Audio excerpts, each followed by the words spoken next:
Roxanne Ledford yang saat itu berusia 30 tahun dibunuh di rumahnya di Tamo Center, Mills, Michigan pada dini hari, tanggal 20 Februari 1987.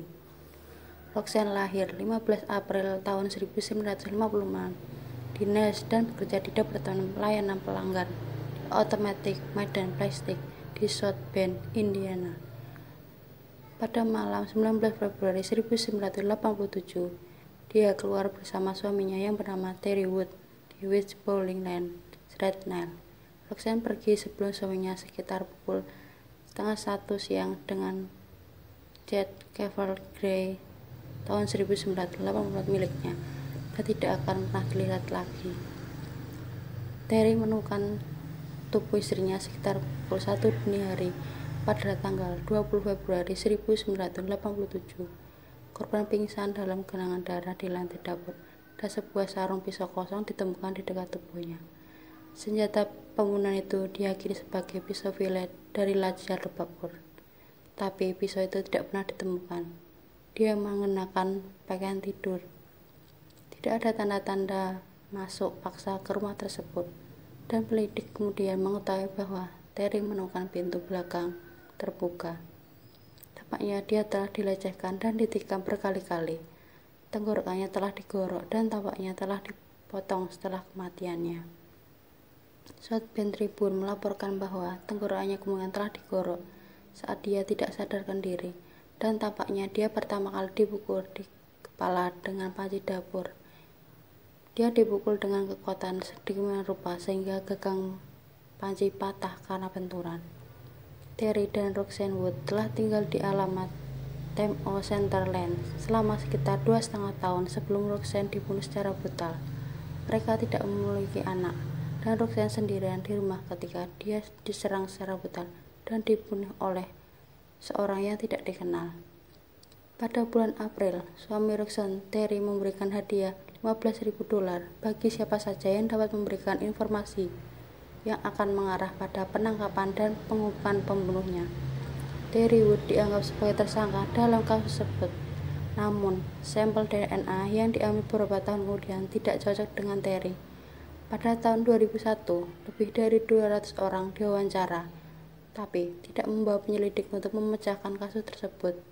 Sampel DNA dimasukkan ke dalam code, tapi tidak temukan kecocokan.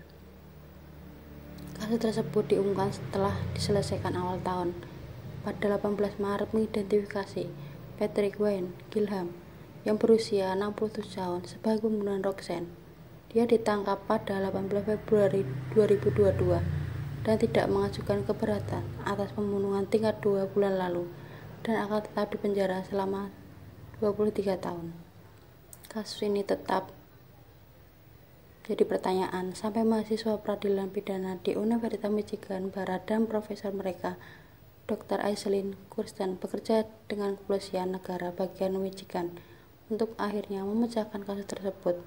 Dr. Kirsten mulai program gugur waktu itu, dan pembunuhan Roxanne Wood yang belum terpecahkan adalah kasus pertama yang ditangani timnya dan berujung pada penangkapan.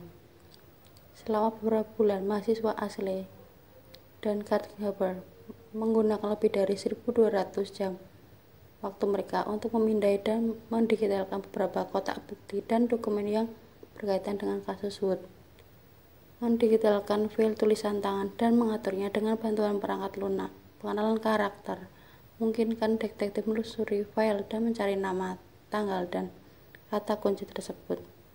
Para mahasiswa menyarankan calon orang yang berkepentingan atau calon penyelidikan dan detektif meminta informasi. Menurut laporan, Patrick Wayne Gilham melakukan kejahatan jauh sebelum kodis ada dan tidak terdapat di database. Sebuah profil dibuat dengan DNA si pembunuh dan menggunakan data yang dikumpulkan oleh mahasiswa dan database silsilah genetik. Para detektif memiliki 3 tersangka dalam garis bidik mereka. 3 saudara, salah satunya adalah Gilham.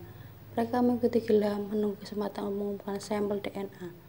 Ketika Gilham melemparkan rokok, detektif mengambilnya dan mencocokkan DNA-nya dengan pembunuhan Roxanne. Gilham ditangkap di rumahnya di South Bend, sekitar 10 mil dari rumah tempat dia melecehkan dan membunuh Roxanne Wood. Dalam rilis berita negara bagian Michigan mengatakan, markas besar distrik kelima MSP dan Universitas Michigan Barat bermitra dan berkolaborasi dalam kasus ini melalui program kasus dingin universitas.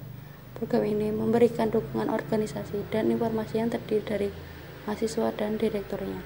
Dr. Aislinn Kosten, ini adalah kasus pertama di mana kedua entitas untuk upaya kolaboratif. Investigasi ini mencakup lebih dari 10.000 jam kerja investigasi oleh MSP dan bagian investigasi khususnya. Dukungan tambahan yang diberikan dalam kasus ini oleh tim buronan distrik kelima SSP, unit tayan teknis dan patroli dan biro investigasi Departemen Kepolisian Band Selatan.